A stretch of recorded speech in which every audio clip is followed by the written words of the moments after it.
안녕하세요. 유니서점입니다. 오늘 읽을 책은 노조키메입니다.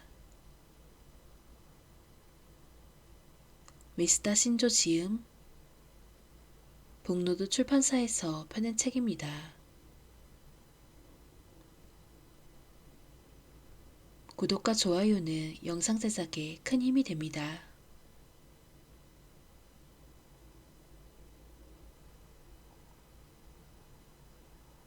세상에 기담과 괴담을 좋아하는 이는 많다.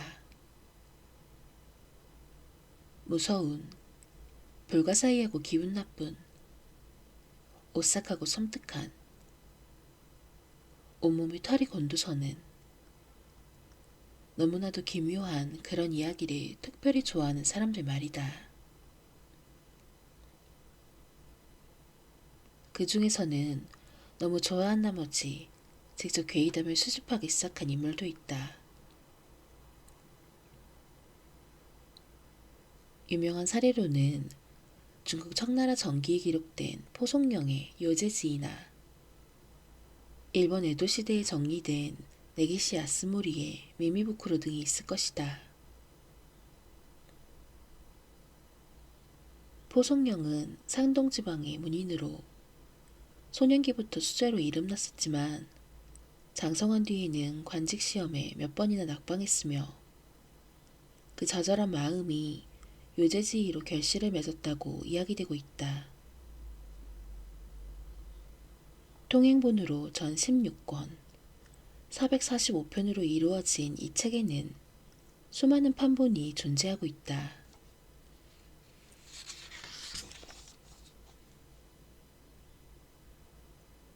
네기시 야스모리는 고키니카부를 사서 네기시가 양자가 되어 그 집안의 장자권에 상속함과 동시에 두각을 나타낸 막부의 신하로 재정을 담당하는 칸조부교나 행정사법을 담당하는 미나미 마치부교 등을 역임했다. 사도섬을 다스리는 사도부교 시절부터 세상을 뜨기 직전까지 써서 남긴 것이 전 10권의 예전편에 이르는 미미부쿠로다. 이 두 가지를 예로 든 것은 호송령이 고전되던 기이한 설화나 고사를 모은 데 반해 내기시는 동료나 지인이 체험한 혹은 들은 기묘한 이야기를 받아 적었다는 차이가 있기 때문이다. 양자를 비교해가며 읽은 경우 전자보다는 후자에서 실제로 피부에 와닿는 공포를 느끼게 되는 것은 아마도 이 때문일 것이다. 국가나 시대나 문화의 차이가 아니라 담겨있는 이야기가 지난 일상성의 차이 때문이 아닐까 하고 생각한다. 어떠한 계기로 갑자기 나에게 닥칠지도 모른다.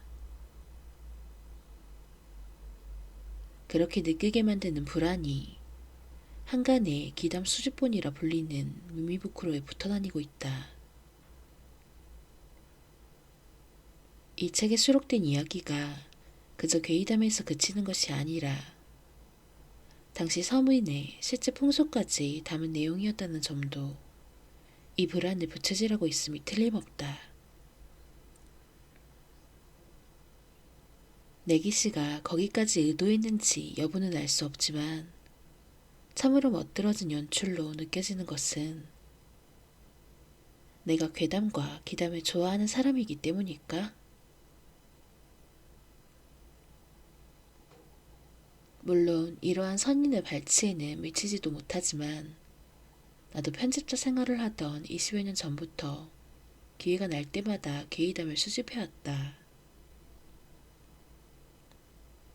다만 작가가 된 이후로는 그런 이야기를 들을 기회가 확 줄어버려서 유감스럽게도 최근 수년간은 거의 수확이 없다. 근본적으로 내 작업은 문헌이 중심이라 원래부터 취재로 사람을 만나는 일이 적다. 만나는 일이 있더라도 처음부터 목적이 확실하므로 대부분은 주된 화제만 나누고 끝나버린다. 도저히 괴이담 같은 것을 들을 기회가 없는 실정이다. 하지만 편집자 시절에는 달랐다. 면담하는 사람들의 숫자가 압도적으로 많을 뿐 아니라 그 분야도 다양한 영역에 걸쳐 있었다. 게다가 기획 단계부터 만나서 이야기를 하기 때문에 화제가 이쪽 저쪽으로 튀는 것이 당연했다.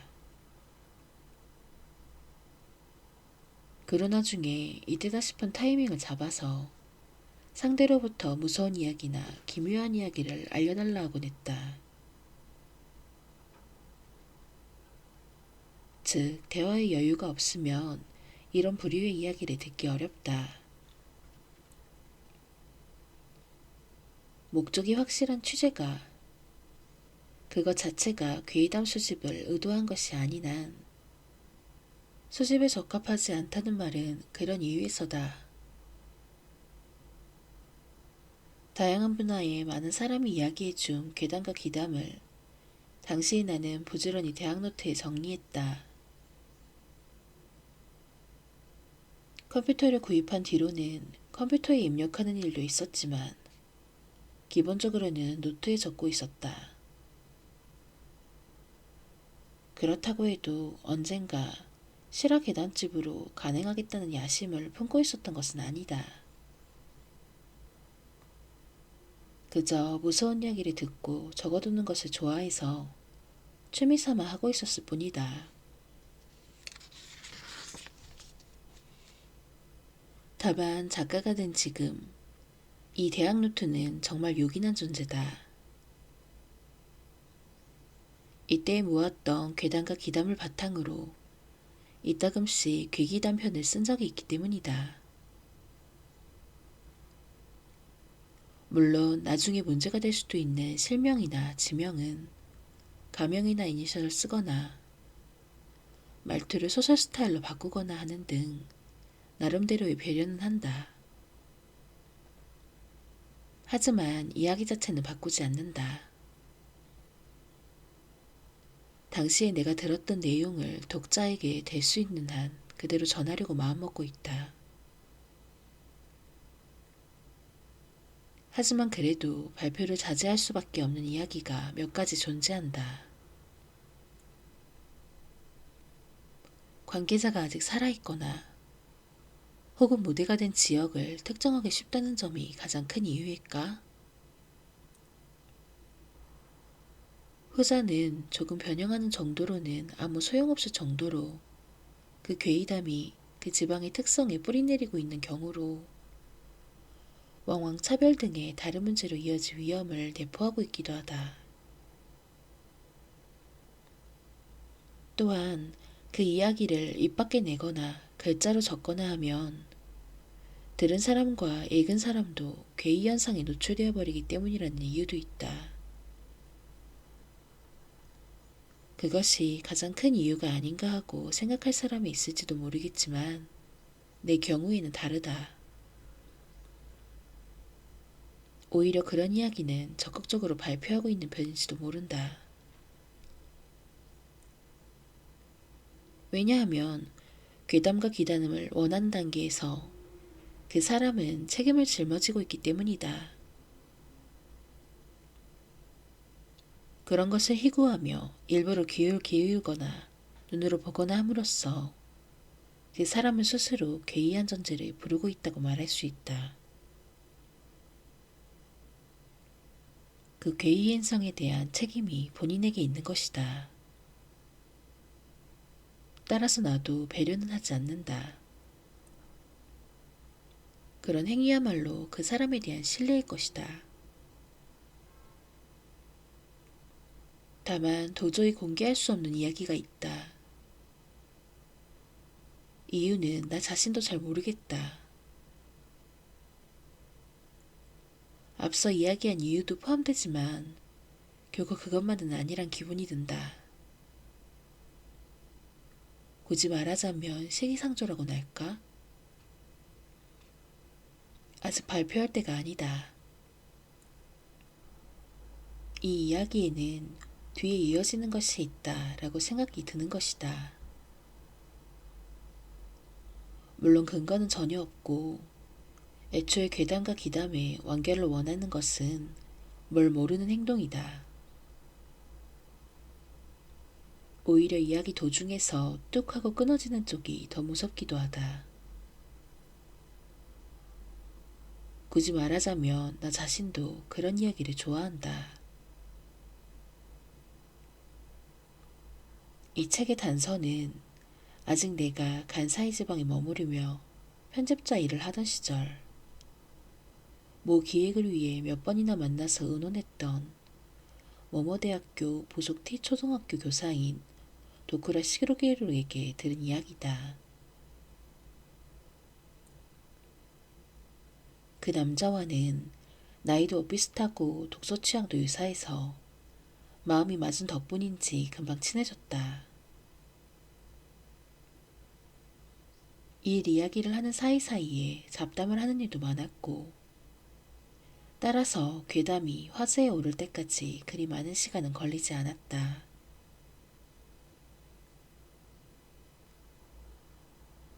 토쿠라 시게루는 휴화 시대가 얼마 남지 않은 학창시절의 어느 해 여름 M지방의 임대 별장지에서 아르바이트를 하던 중에 무서운 체험을 했다고 한다.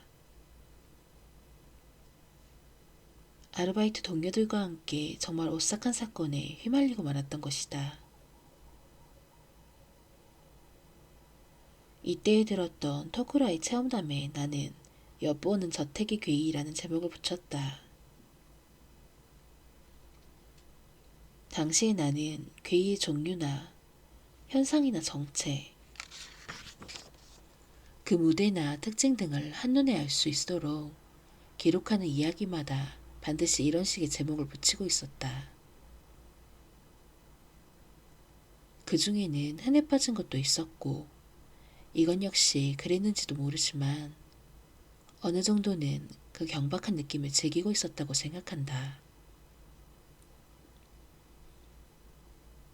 다만 당시 좋은 이야기를 들었다고 순수하게 기뻐하는 나에게 토쿠라가 간사이 사투리가 섞인 정중한 어투로 의미심장한 말을 했던 것은 똑똑히 기억하고 있다.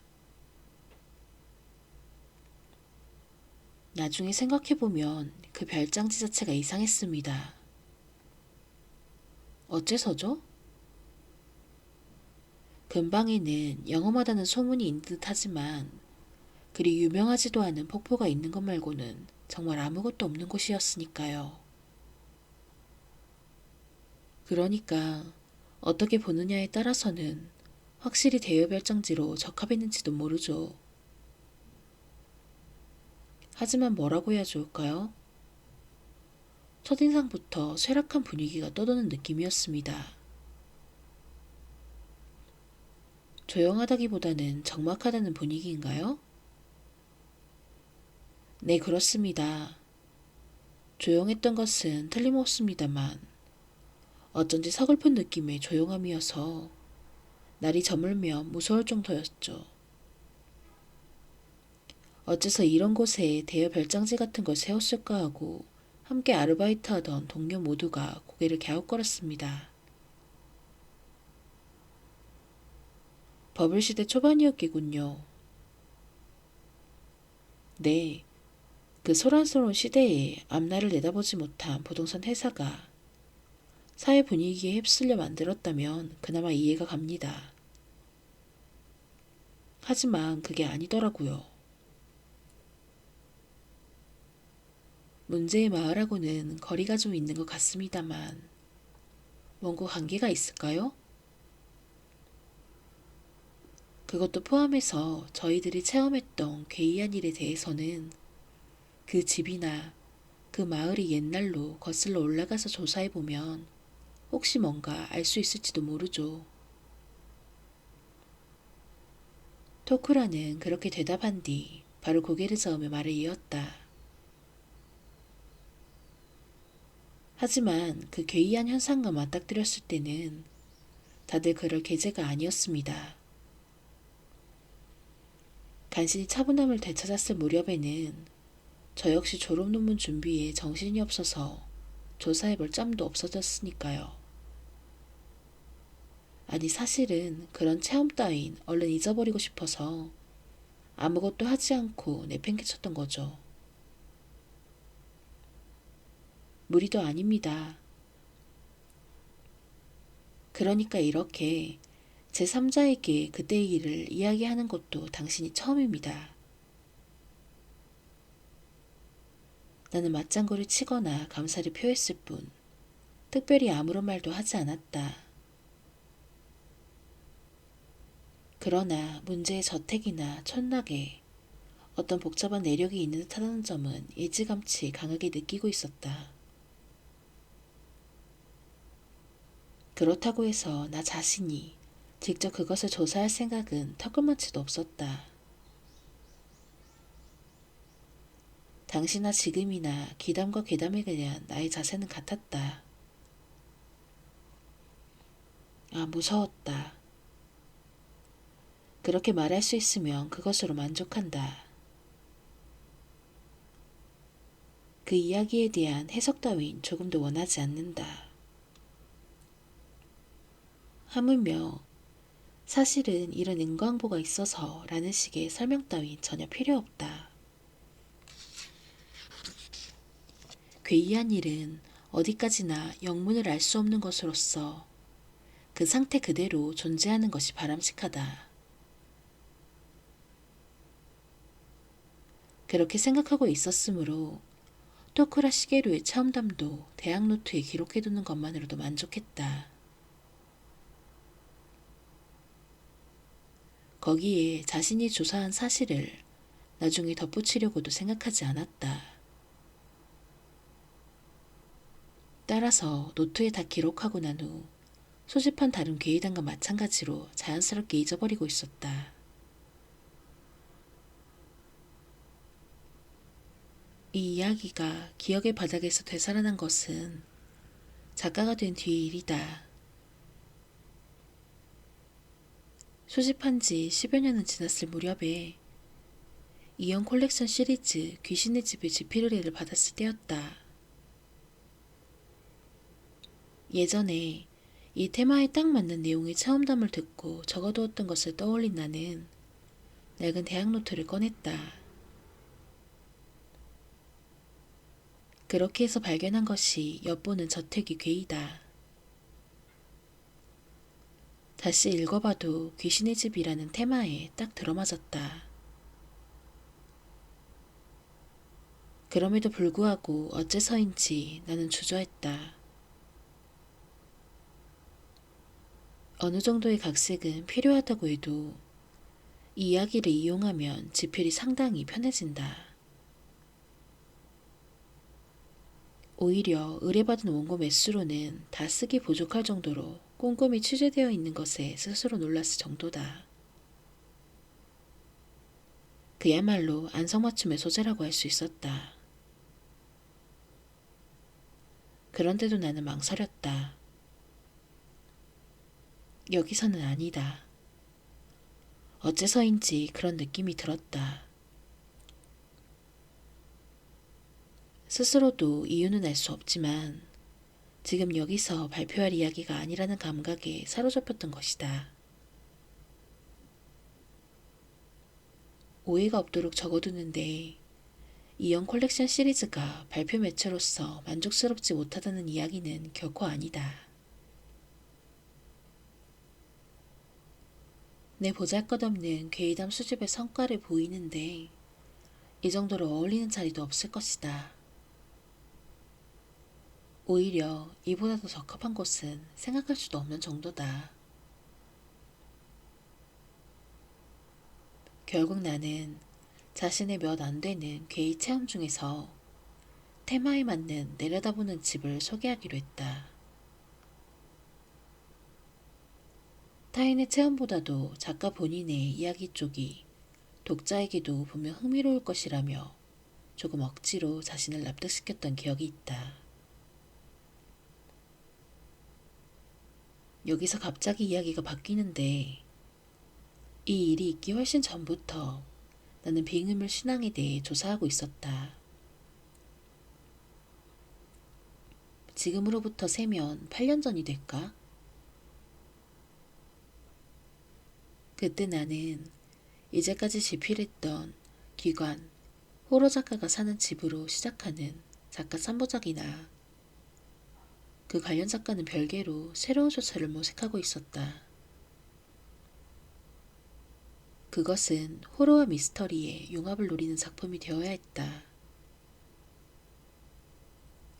졸작인 작가 3부작으로도 두 장르의 하이브리드가 이루어졌다는 평가를 들었지만 그 융합된 수준에 나 자신은 만족하지 못했다. 한쪽이 주가 되고 다른 한쪽이 종이 되는 것이 아니라 더욱 농후하게 양자가 뒤섞인 그야말로 홍돈 상태인 작품을 쓰고 싶었다. 학창시절에 고상했던 것이지만 핵심이 되는 아이디어는 있었다. 이것이야말로 호러와 미스터리의 융합을 시도하는데 어울리는 착상이라고 나는 직감하고 있었다. 그렇게 되면 그 아이디어를 최대한 살릴 수 있는 테마를 발견할 필요가 있다. 거기서 선택한 것이 빙의물 신앙이었다. 이 테마와 아이디어의 결합이 그대로 호러와 미스터리의 혼합으로 이어진다고 나는 직감했던 것이다. 이렇게 해서 쓰기 시작한 것이 도조 개냐 시리즈의 첫 장편인 연매처럼 신들리는 것이다. 이 책에서 나는 빙의물 신앙에 지배된 가가구시촌이라는 기묘한 촌락을 문자 그대로 하나부터 열까지 완전히 창조해냈다. 그렇게 함으로써 비로소 호러와 미스터리의 융합이 가능하다고 생각했기 때문이다. 왜냐하면 이야기가 엇나가 버렸다. 어쨌든 나는 그 무렵에 빙의물 신앙에 관한 취재에 전념하고 있었다고 할 수 있을 것이다. 그런 시기에 어떤 문학상의 파티 자리에서 라이터인 나구모 케이키를 소개받았다. 나구모는 호러와 미스터리 서평부터 심령 슈퍼세 탐방기사에 이르기까지 넓은 의미에서의 미스터리 소재라면 뭐든지 다루는 라이터로 나도 이름은 들어서 알고 있었다. 그러나 일부의 서평을 제외하고는 그의 문장을 본 적이 거의 없었고 면식도 전혀 없었다. 그런 나에게 파티에서 나구모를 소개한 것이 미스터리 평론가인 센가이 아키유키였다. 분명히 말이 잘 통하실 겁니다. 정말로 센가이의 말대로였다는 점에서 놀랐지만 생각해보면 나구모와 편집자 시절의 나는 어딘가 비슷한 구석이 있는 것 같기도 하다. 나는 편집자 시절에 자신이 괴기에 대한 취미를 살린 시리즈 기획을 세우거나 담당 잡지에 직접 기사를 쓰는 등 셀러리맨 치고는 상당히 제멋대로 행동하던 시기가 있었다. 작가로 데뷔하기 전에 그런 일들을 당시부터 센가이 아키유키는 꼼꼼하게 체크하고 있었던 듯하다. 정말 무서운 남자다. 그런 센가이가 나와 나구모가 말이 잘 통할 것 같다고 느꼈으니 이 정도로 확실한 일도 없을 것이다. 나구모 게이키는 아주 호감이 가는 남자였다. 내 졸작만이 아니라 내가 편집자 시절에 기획했던 서적까지 다 꿰고 있어서 이야깃거리가 바닥나지 않았다. 파티의 자리만으로는 대화가 부족하다고 느낀 우리는 그 파티가 열린 모 호텔에 바로 이동해서 한 잔 더 하기로 했다. 바에서는 반대로 내가 나구모의 일에 대해서 물었다. 순수하게 흥미를 느꼈기 때문이지만 빙음을 신앙에 관한 이야기가 머릿속에 있었음은 부정할 수 없다. 이 사람이라면 뭔가 재미있는 문헌을 소장하고 있지 않을까? 귀중한 정보를 가지고 있을지도 모른다. 그런 기대가 있었던 건 사실이다. 빙의물입니까? 나고모는 술을 차분히 음미하듯 마시면서 잠시 생각에 잠기는 몸짓을 보였다. 게다가 말씀을 듣고 있자니 민소각에 깊이 뿌리내린 빙의물 신앙을 본격적으로 조사하고 계신 것 같군요. 집필 예정인 소설에서는 아마도 빙의 체질의 가게를 다루게 될 것 같습니다. 그렇게 되면 피상적인 지식만으로 도저히 쓸 수 없을 테니까요. 그렇지요. 맞장구를 치면서도 나구모는 뭔가를 생각하고 있는 것 같았다. 아이자와 소이치를 알고 계십니까? 그래서 갑자기 그런 질문을 받아도 나는 그리 놀라지 않았다. 어느 대학에도 소속되지 않고 평생을 제야의 민속 연구자로 지내던 사람 아닙니까? 과연 알고 계시군요. 이제는 그 사람의 저작물은 입수하기 곤란하니 혹은 모르시는 것은 아닐까 하고 생각했습니다만 하지만 실제로 아이자와 선생의 저작물을 읽은 것은 이번 조사를 시작하고 나서입니다. 그러니 그리 잘 안다고 하기는 어렵겠지요. 겸손하신 말씀을 그 사람의 책까지 살피게 되었다는 것 자체가 상당히 대단한 일입니다. 빈틈없이 나를 추어올리면서 나구모는 서서히 본론으로 들어갔다. 아이자와는 민속학에서 다루는 괴이한 현상에 각별한 흥미를 가지고 있었습니다. 그 중에서도 일본의 각 지방에 전해지는 그 지역 특유의 괴이현상 수집에는 범상치 않은 의욕을 보였죠.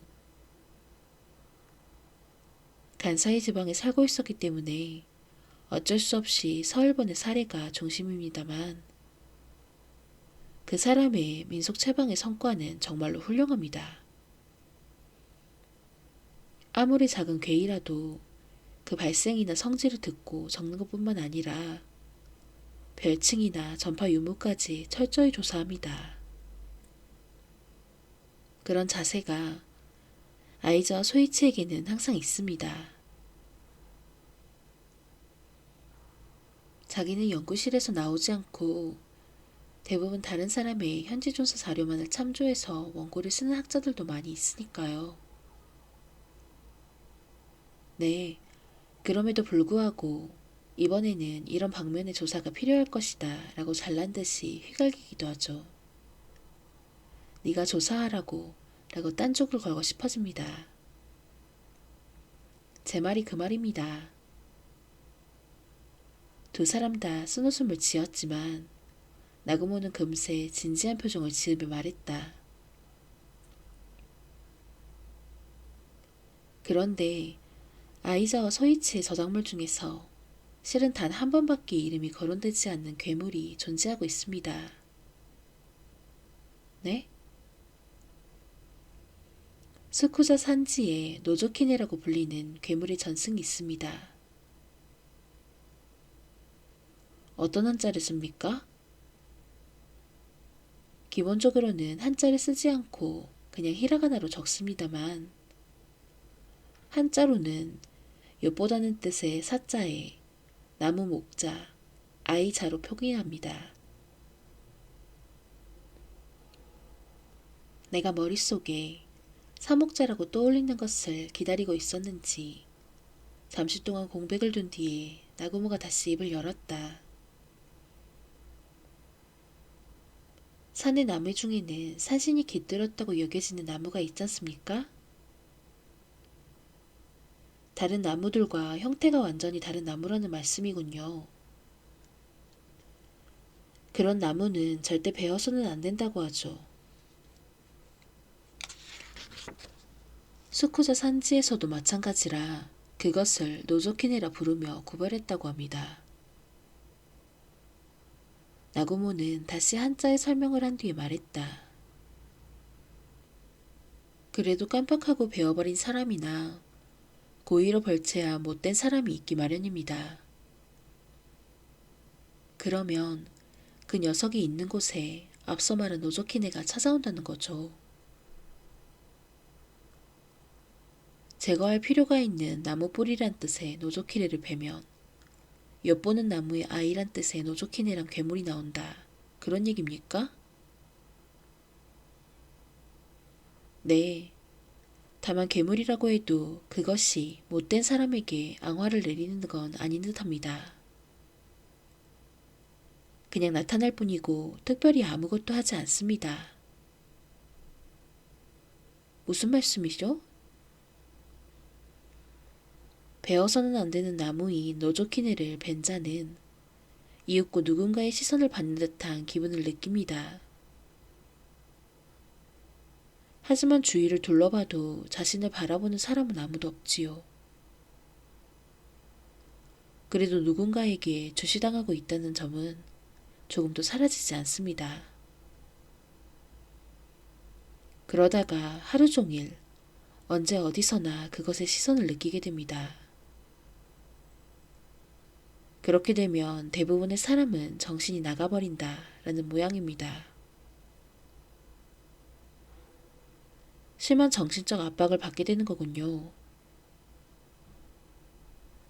노조키네의 특이한 성질에 감탄하고 있으려니 나고모가 말을 이었다. 상대는 괴물이니까 익숙해질 수는 없겠죠.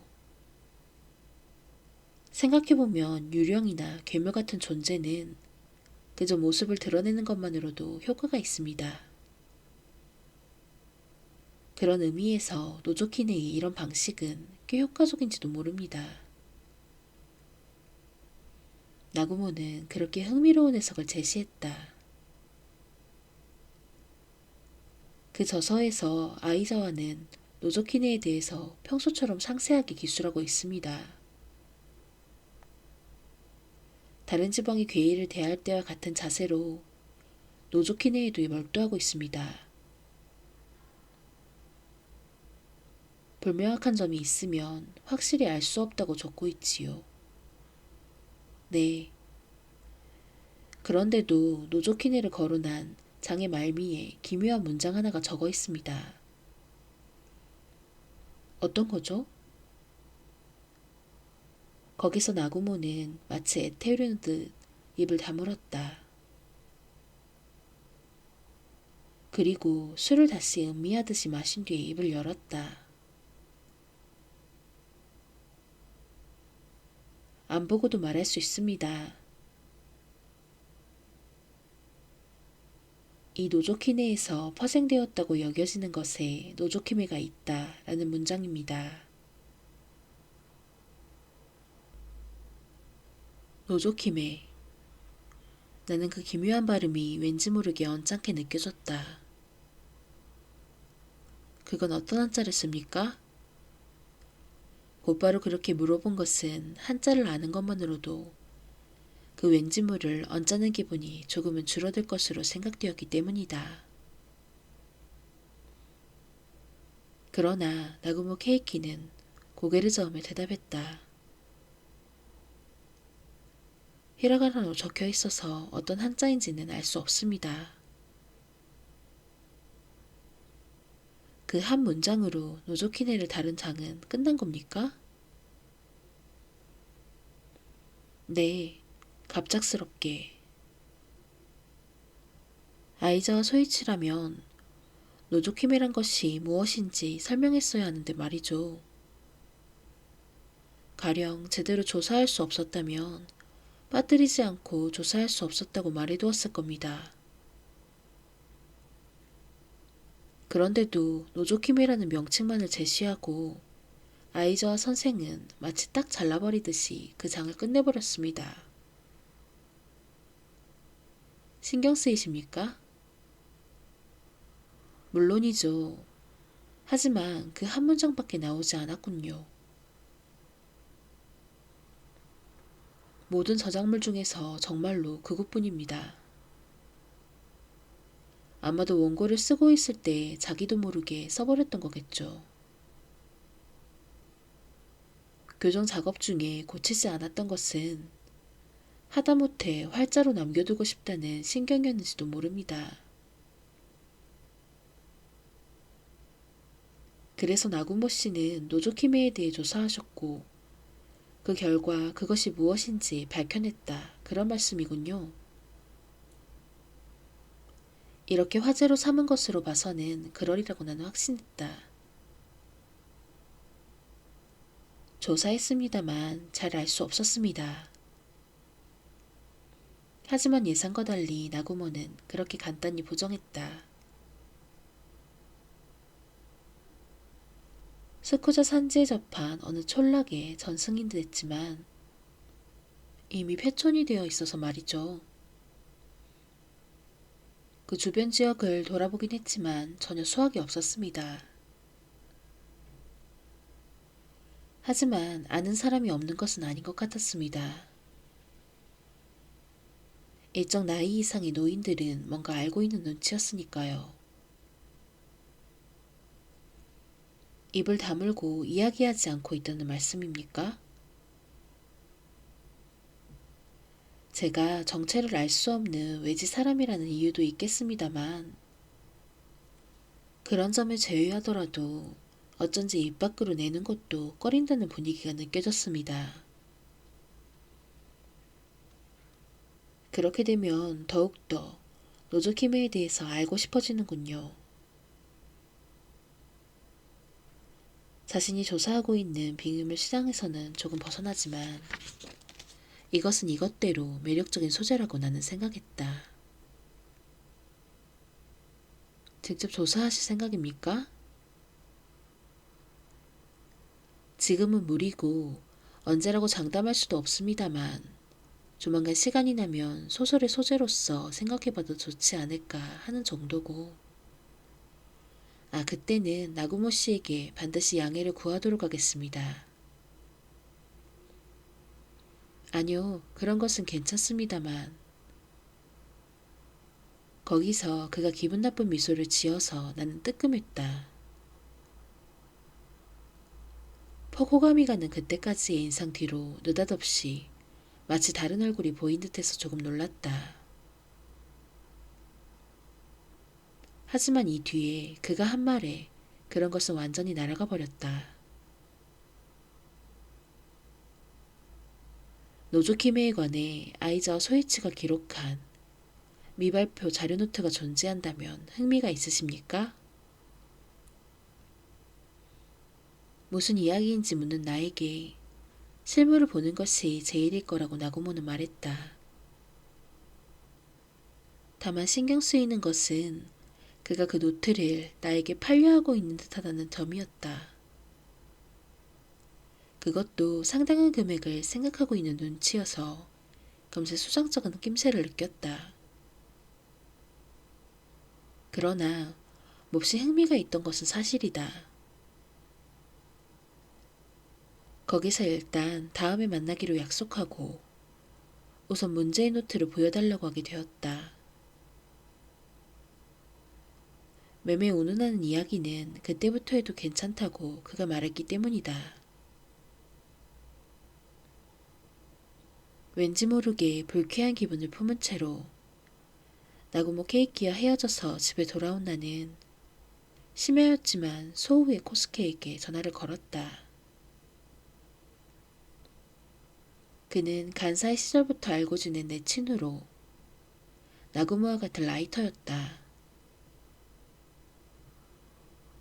같다는 이야기가 나와서 말인데 전문 분야도 아주 흡사했다. 그런 코스케라면 나구모 케이키에 관한 정보를 가지고 있을지도 모른다. 그렇게 생각한 나는 바로 그에게 전화를 했던 것인데 대단하신 작가 양반께서 이렇게 직접 전화를 주시다니 나도 출세한 모양인데? 입을 열자마자 농담을 해서 조금이나마 기분이 풀렸다. 아직 자고 있던 건 아니지? 응, 괜찮아. 무슨 일이야? 급한 용무인가? 나구모 케이키와 이야기를 대강 전하고서는 그가 어떤 사람인지 아느냐고 코스케에게 물었다.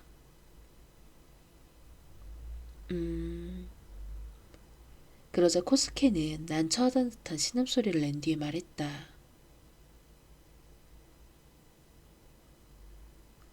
그 녀석이 쓰는 원고는 어느 것을 봐도 훌륭하지. 예를 들어 중고생 취향에 허황된 도시전설 소재를 다룬 기사라도 필요한 문헌을 제대로 확보하는 것은 물론이고 소문의 현장에도 직접 찾아가서 분위기를 파악한 뒤에 관계자에게 인터뷰까지 하고 나서 원고를 쓰고 있어. 게다가 그곳에는 반드시 그 자신만의 관점이 있지. 그것이 때로는 아주 날카로운 해석이 되어 나타나니까 역시 대단한 인물이라고 생각해. 엄청난 칭찬인걸? 솔직히 조금 놀랐다. 그렇게까지 코스케가 높이 평가하고 있을 줄은 몰랐다. 다만 묘하게 속뜻이 있는 듯한 말투가 마음에 걸렸다. 그렇게 말하자 코스케는 다시 신음함 뒤에 입을 열었다. 일솜씨가 좋은 건 틀림없어. 근데 그 사람에겐 별로 좋지 않은 소문이 돌고 있어서 말이야. 부침성은 좋아 보이던데. 그렇다고 해도 너도 자료노트를 팔아넘기려는 태도에 대해서는 어라 좀 이상한데? 라고 생각했겠지? 맞아. 호감이 가는 좋은 사람처럼 보이지만 사실은 방심할 수 없는 녀석일지도 모른다는 생각이 문득 들었어.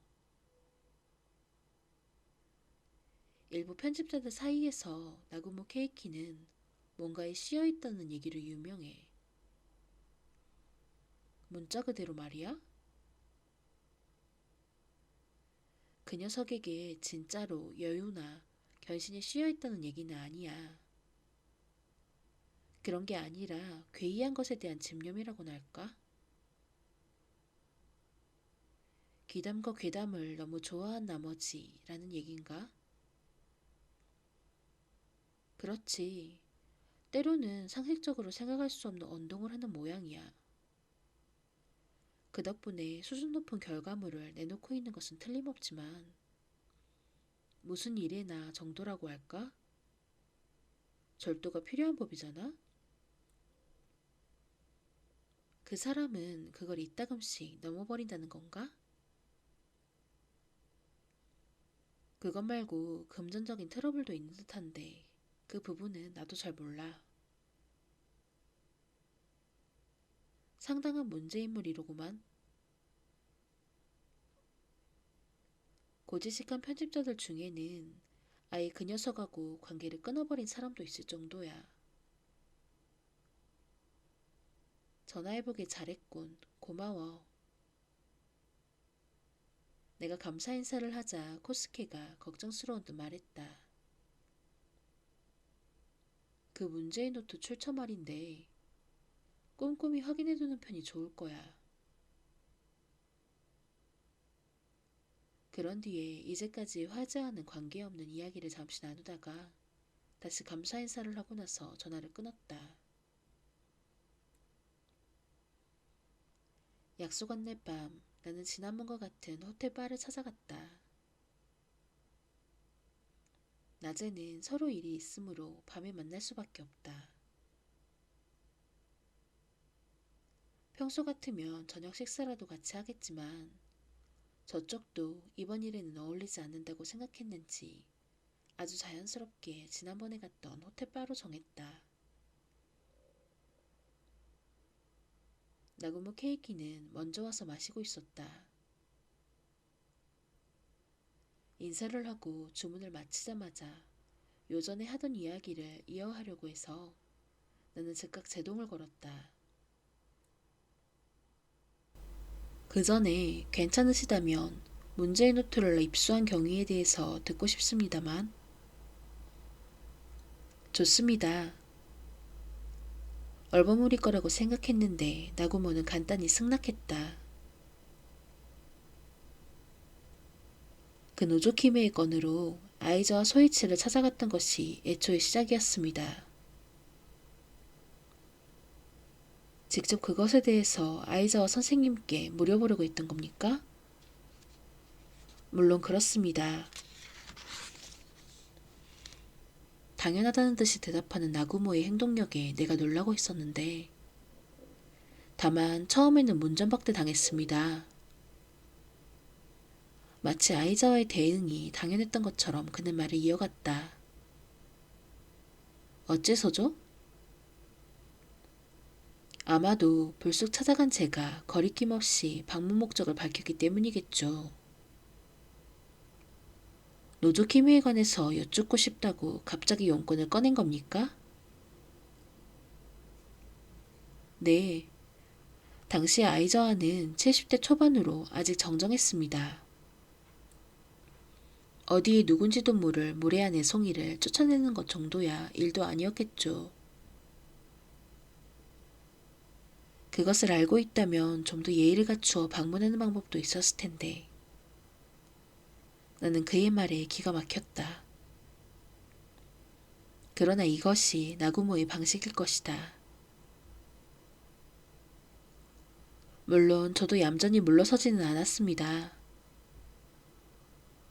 그날부터 몇 번이고 계속해서 아이자와 씨를 찾아갔습니다.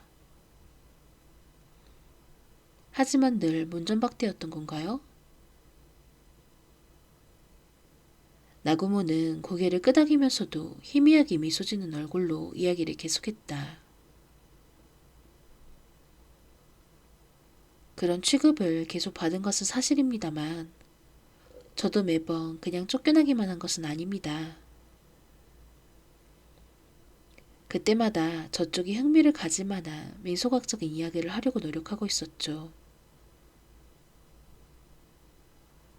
1년 정도 지났을 무렵에는 현관이기는 했지만 서서 잠시 이야기를 나눌 정도가 되었습니다.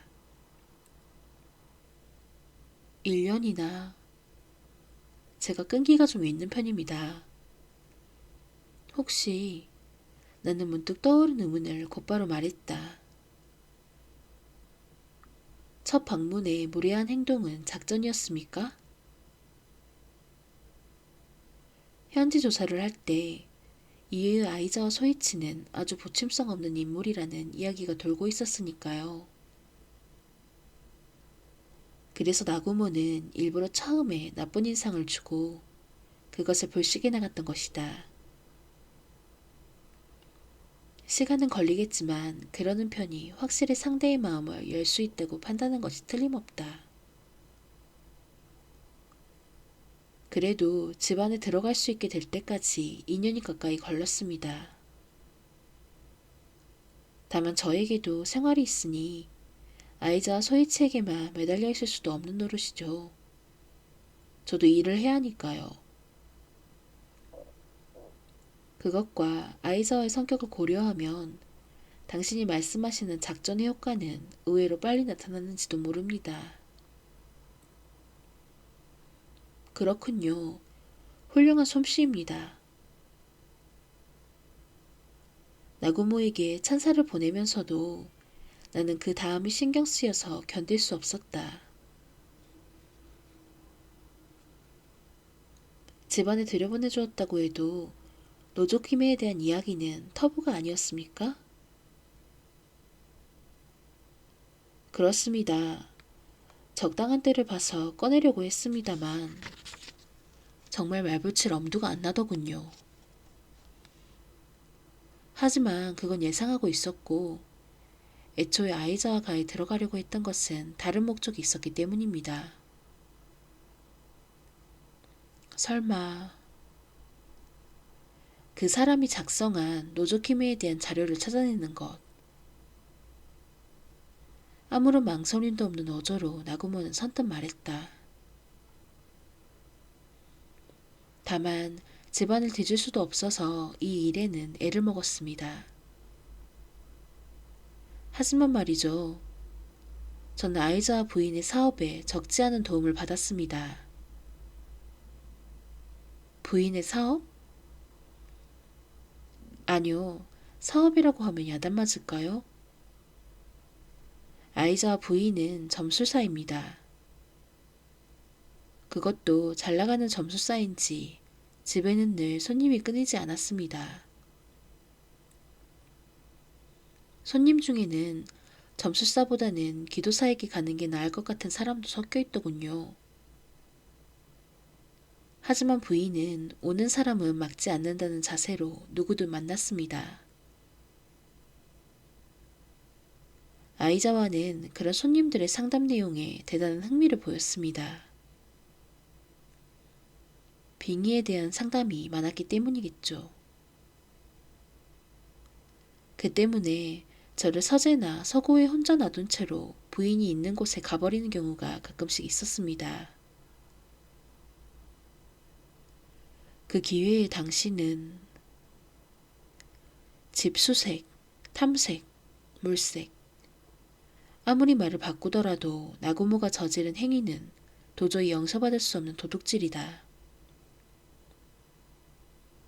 그런데도 그는 웃는 얼굴로 아이자와가의 속사정까지 이야기하기 시작했다. 그 집에 다니게 되면서 부인의 수입이 아이자와 소이치의 일을 지탱하고 있음을 알게 되었습니다. 그 사람의 저작물이 뛰어나다는 것은 인정합니다만 그런 전문 분야의 원고료나 인쇄만으로 먹고 살 수 없다는 건 당신도 잘 알겠지요. 게다가 그 사람은 상당한 세월을 민속체방에 할애하고 있습니다. 다른 수입이 없다면 도저히 할 수 없는 일입니다. 확실히 그건 그렇지요. 맞장구를 치면서도 나는 기분이 언짢았다. 나구모는 분명히 도둑질할 마음을 먹고 있었다. 그럼에도 불구하고 본인에게는 죄의식이 조금도 없다. 이런 녀석과 이 이상 이야기하고 싶지 않다. 하지만 너무나도 그 다음 이야기를 알고 싶어하는 나 자신이 있었다. 어쩌면 나는 완전히 그의 술수에 빠져 있었는지도 모른다. 대단하다고 생각했던 것은 부인이 경제적인 면만 돌보고 있다는 건 아니라는 점입니다. 나구모가 이야기를 계속했다. 부인은 아이자와의 생활까지 빈틈없이 챙기고 있었습니다. 잘 나가는 점술사라기에 솔직히 저는 편견을 가지고 있었습니다.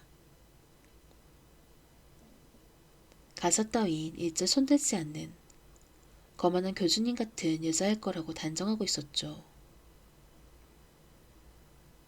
그런데 아이자와의 아내로서의 역할도 제대로 하고 있더군요. 요리도 잘해서 제가 아이자와의 자료정리 등을 거들면 그 후에 맥주와 함께 유채절임이나 산채무침 같은 것을 내놓더군요. 그렇지만 아이자와는 그때마다 요즘 젊은 사람들 입에는 안 맞을게요 라고 말하면서 접시를 치우고 대신 초밥이나 장어를 내주었습니다.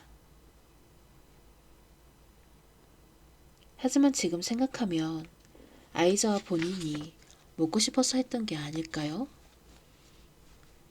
아내가 그렇게 꼼꼼히 이것저것 챙겨주는 경우는 요즘에 좀처럼 없는데 말이죠. 참 아깝더군요. 나는 아이자와 소이치를 비난하는 나구모의 정신 상태를 의심했다.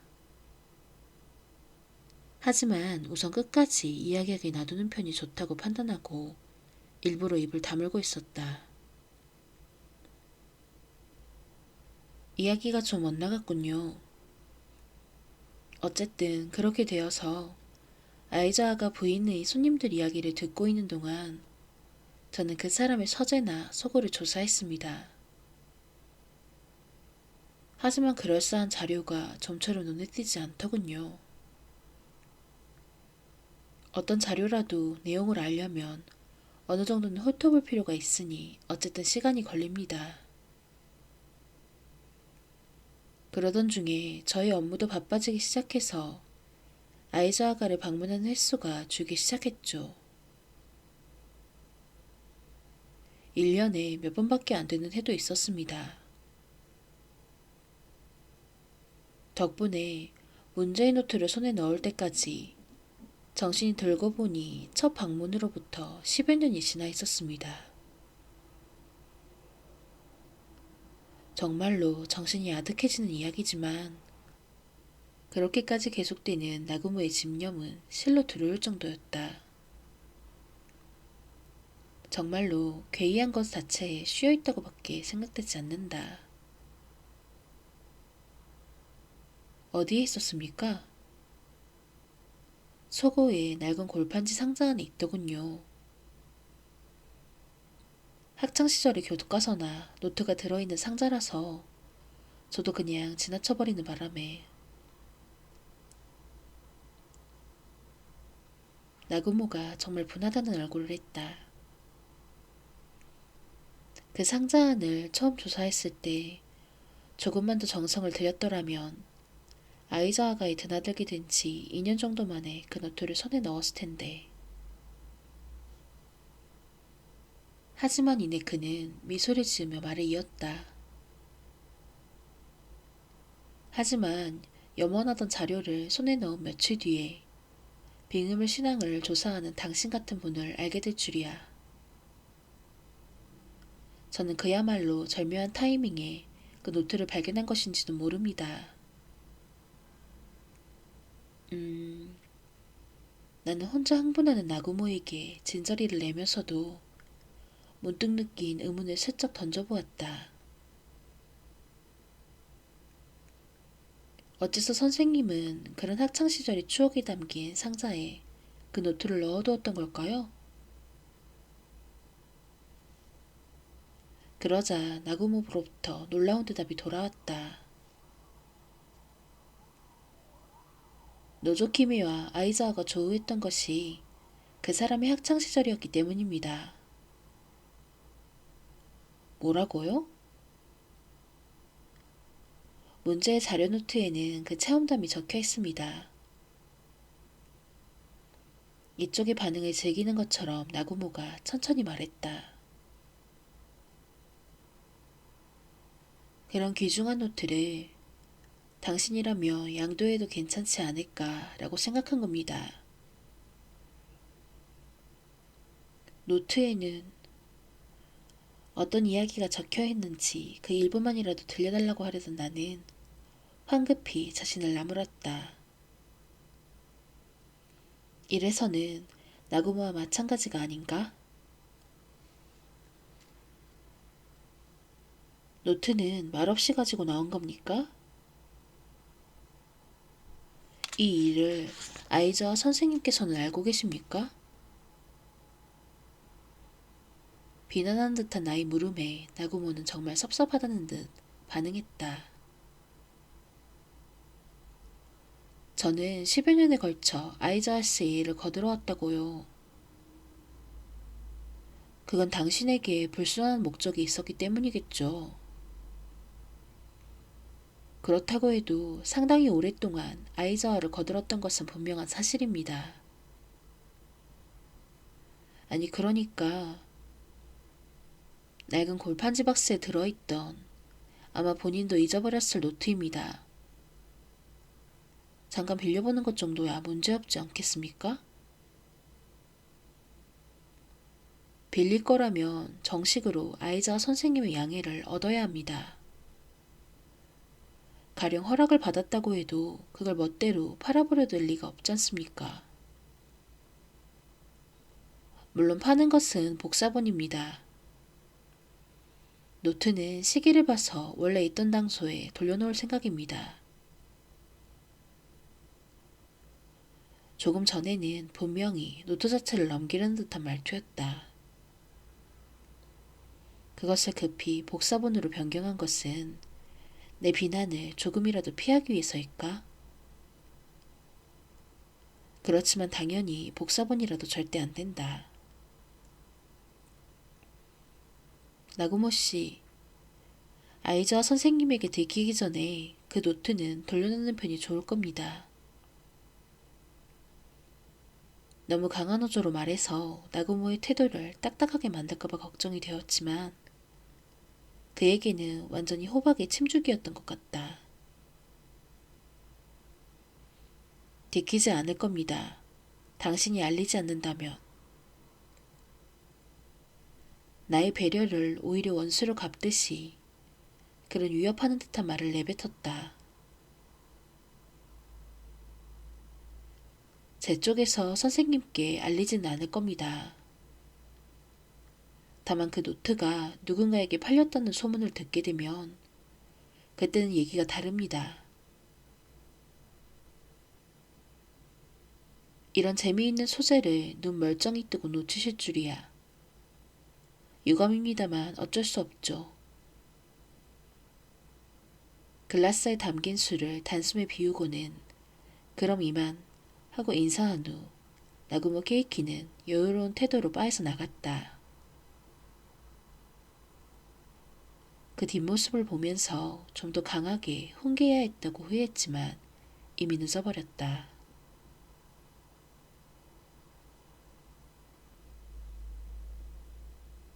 다음날부터 나는 노조키미에 대해 조사하기 시작했다.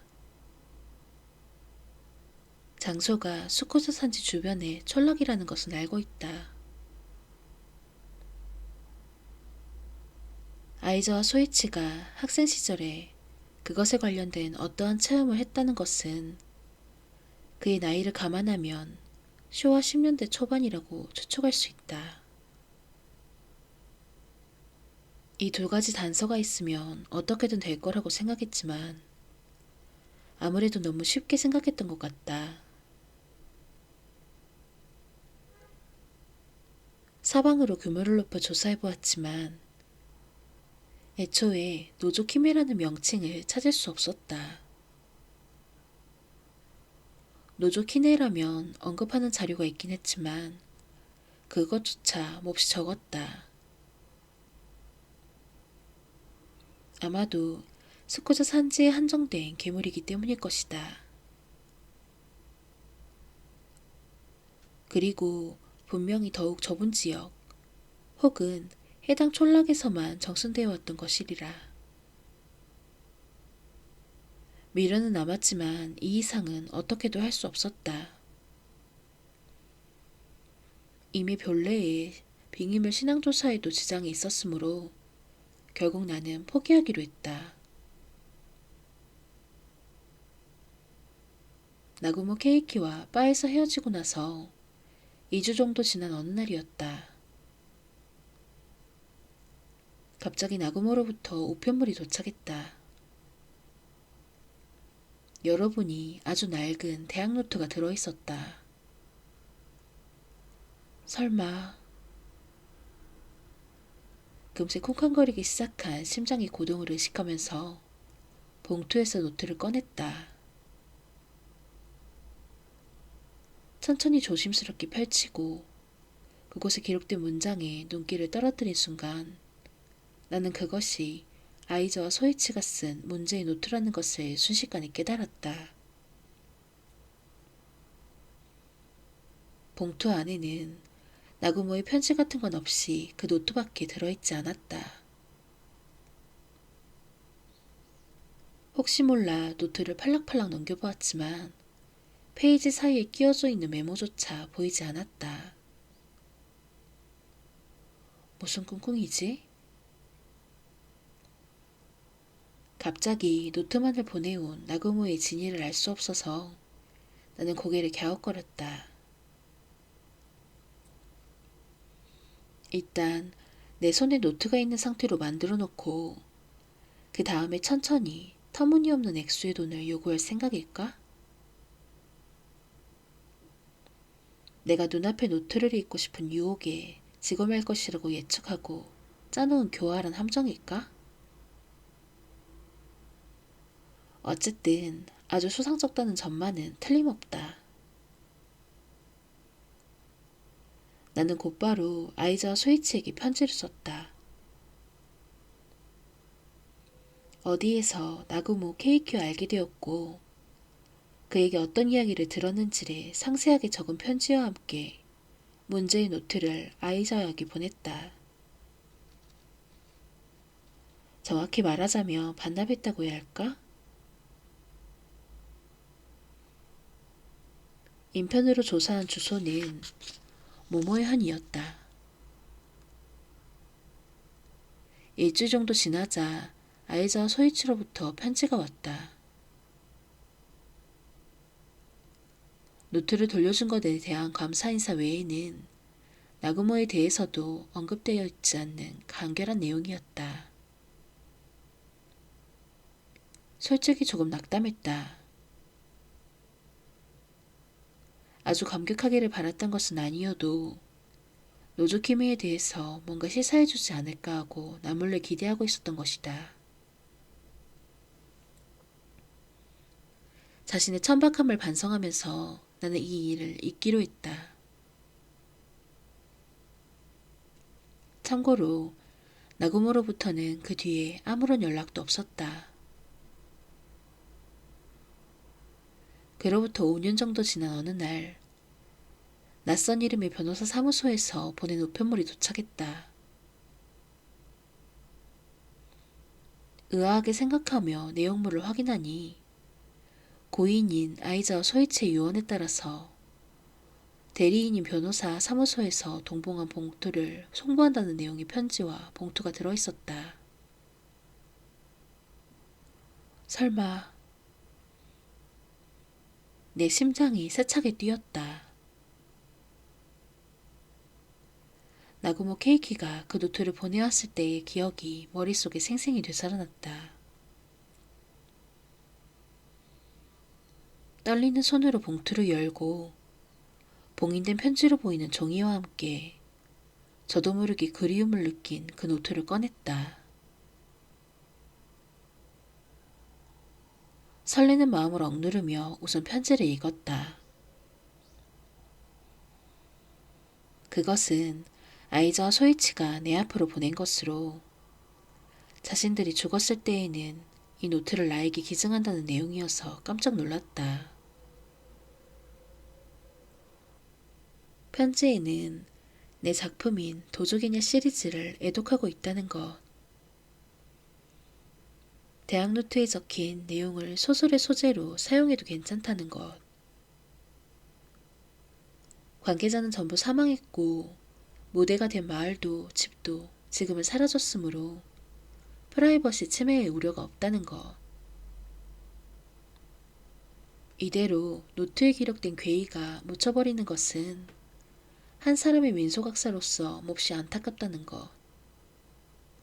그런 내용이 아주 간결하게 적혀 있었다.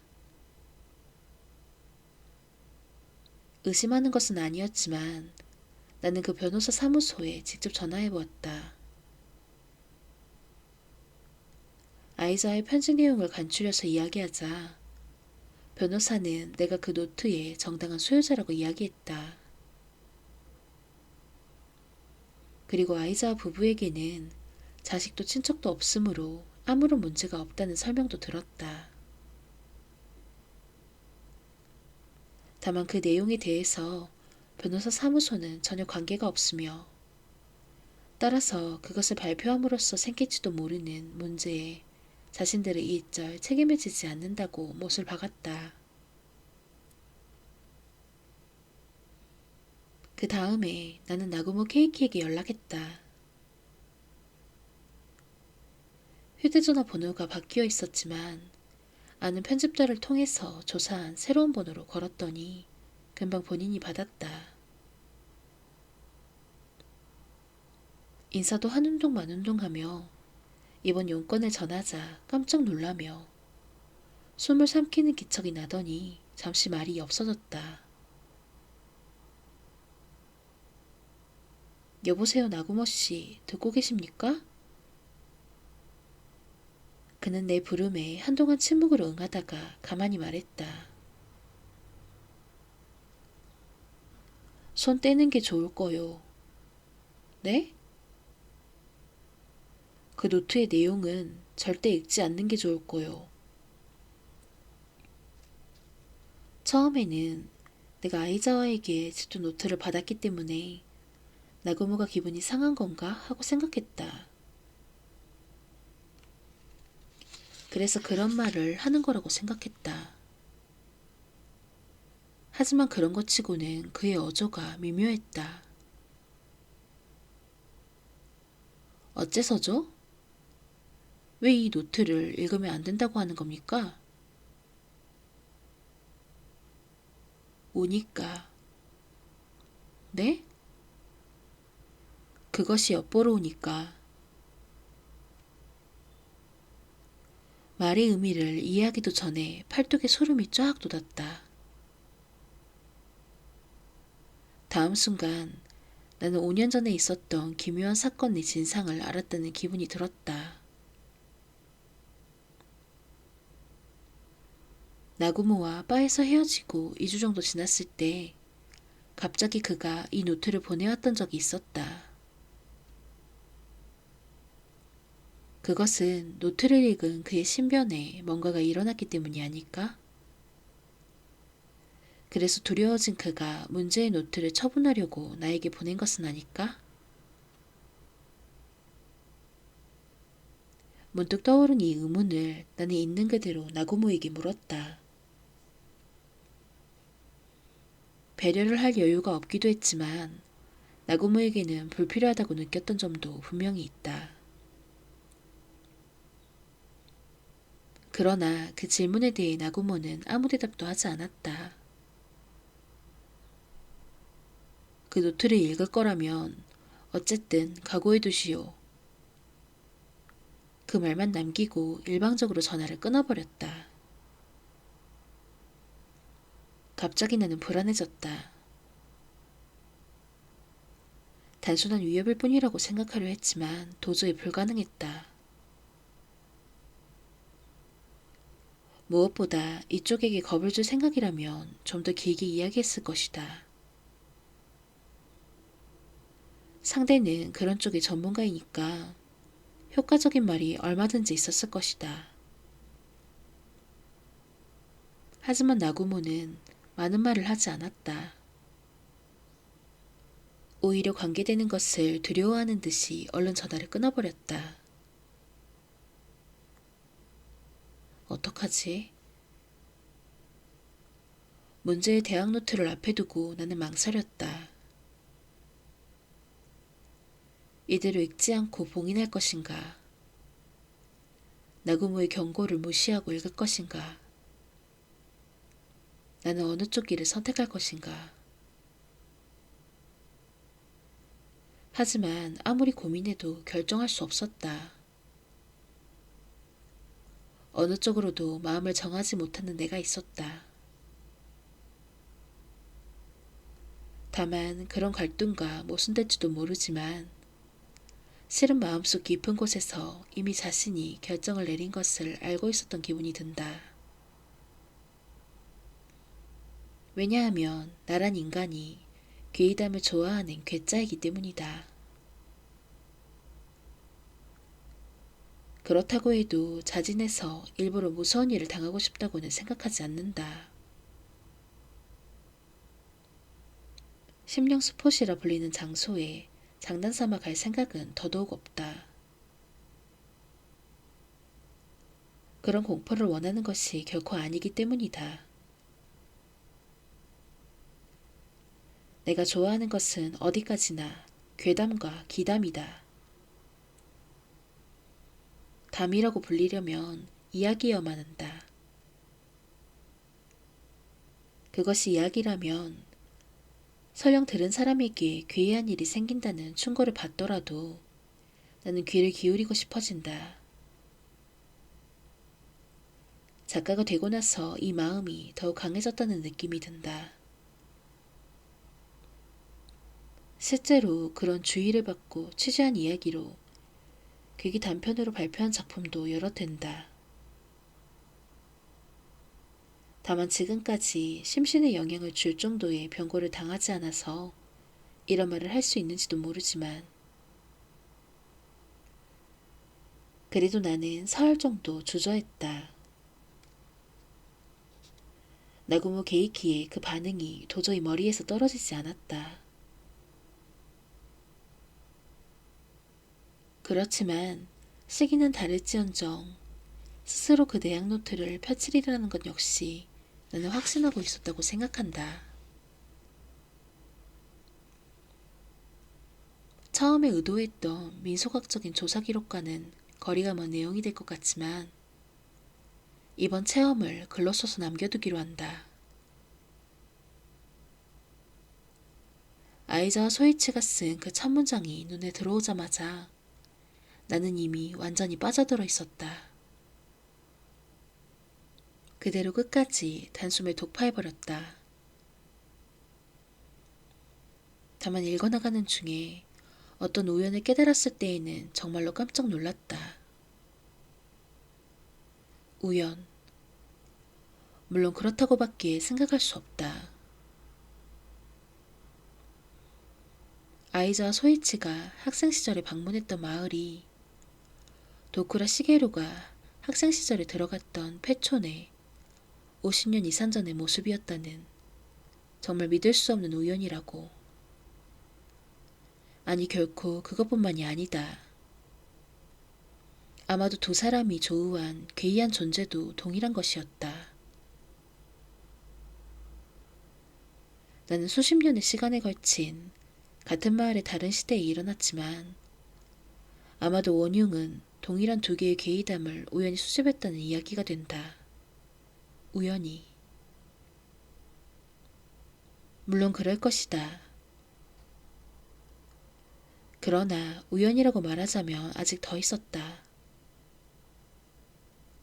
이것은 나중에 깨달은 것인데 나구모 케이키가 처음에 아이자 소이치를 방문했던 시기가 마침 내가 토쿠라 시게로부터 엿보는 저택의 괴이를 취재했을 무렵이었던 것이다.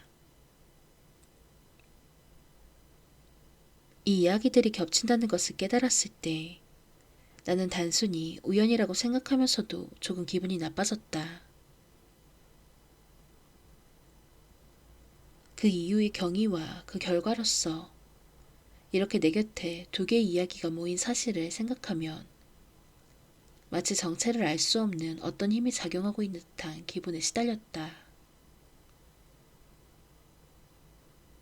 하지만 이 우연을 단순히 우연의 이치라면 좋겠지만 활용하지 않을 수 없다고 나는 점차 생각하기 시작했다.